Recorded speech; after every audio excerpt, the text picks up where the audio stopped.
और अब बात होगी महाराष्ट्र विधानसभा चुनाव की। महाराष्ट्र विधानसभा चुनाव के लिए नॉमिनेशन खत्म हो चुका है और इसके साथ ही सभी 288 सीटों के लिए पिक्चर क्लियर हो चुकी है। लेकिन बागियों ने महायुति और महाविकास आघाड़ी की मुश्किलें बढ़ा दी हैं। महायुति में भी कई सीटों पर बागियों ने पर्चा दाखिल किया है। तो महाविकास आघाड़ी की बात करें तो महाविकास आघाड़ी में भी कई सीटों पर बागी गठबंधन के लिए सिरदर्द बने हुए हैं। बागियों को देखते हुए महाविकास आघाड़ी ने आज एक बड़ी बैठक बुलाई है।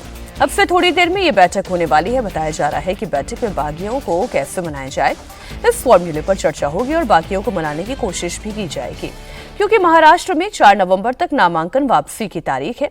यानी अगर बागियों को मनाने में सफल रहते हैं तो ये बागी अपना नामांकन वापस ले सकते हैं। अगर बात करें महायुति की, यानी कि बीजेपी, शिंदे की शिवसेना और अजीत पवार की एनसीपी वाले गठबंधन की, तो यहां करीब 10 ऐसी सीटें हैं जहां बागियों ने मुश्किलें बढ़ाई है। अगर इन सीटों की बात करें तो इसमें आती है बोरीवली, जहां पर बीजेपी नेता गोपाल शेट्टी ने अपना पर्चा दाखिल कर दिया है, क्योंकि बीजेपी ने उनकी जगह संजय उपाध्याय को टिकट दिया।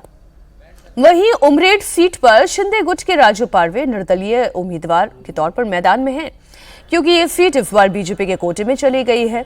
अंधेरी पूर्व सीट, जो कि पूर्व एनकाउंटर स्पेशलिस्ट प्रदीप शर्मा की पत्नी स्वीकृति शर्मा यहां से निर्दलीय मैदान में है। शिवसेना मुर्जी पटेल को यहां से उम्मीदवार बनाया गया है और वो टिकट पर दावा कर रही थी। इसी तरह चिचवाड़ सीट पर नाना काटे निर्दलीय ताल ठोक रहे हैं। वो अजीत गुट की एनसीपी के नेता हैं और ये सीट बीजेपी के कोटे में चली गई है। जिस सीट की सबसे ज्यादा चर्चा है वो है मानखुर्द शिवाजी नगर, जहां से शिवसेना और एनसीपी के फ्रेंडली फाइट आप देख सकते हैं, क्योंकि यहां से एनसीपी ने नवाब मलिक को मैदान में उतारा है, जबकि महायुति की ओर से ये सीट शिवसेना के कोटे में चली गई थी।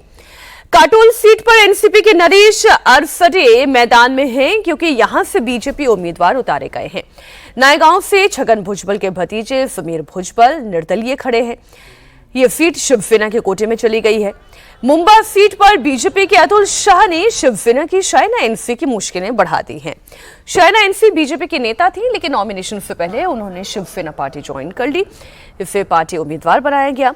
इसी तरह बांद्रा ईस्ट से एनसीपी ने विशान सिद्दीकी को टिकट दिया है, जिसके खिलाफ शिवसेना के कुणाल